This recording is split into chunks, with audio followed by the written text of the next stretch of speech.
It's fascinating, this concept of good. And if these people are compromised because they're secretly perverts and creeps. They are, though. And they're corrupt and they're engaging in unnecessary wars that are going to cost thousands of lives for profit.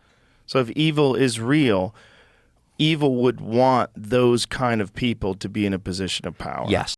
We imagine that evil comes like fully advertised as such. Like evil people look like Anton LaVey. Black cloak. Exactly. Sickle.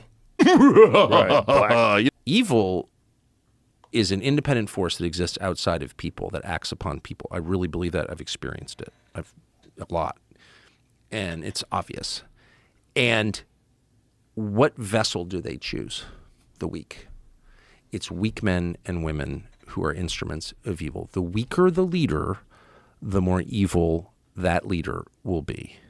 So and unfortunately, we've reached a time in American history where every leader is either a woman or a weak man, pretty much. And so I'm sorry to say it, that's just true. And the weaker the leader, that's why Mike Johnson, everyone's like, oh, Mike Johnson's such a nice guy. Well, I know Mike Johnson, and he's a perfectly nice guy to the extent that he's like polite and seems kind of meek and restrained, and he's not ever, you know what I mean? He's got like very sort of buttoned down affect, but he's a weak man. And that's the man you should be afraid of. The people who you should be less afraid of are the, headstrong, loud, don't care what anybody thinks. Yeah, those guys will go off track, but they're probably not going to abet, genocide or blow up the world in a nuclear exchange because they may be obnoxious, but they know who they are.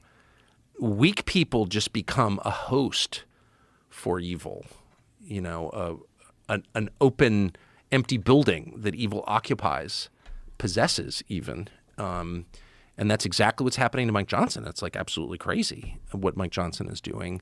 But it's not because he's evil. It's because he's weak and therefore susceptible to evil. It's a meaningful distinction that I have noticed.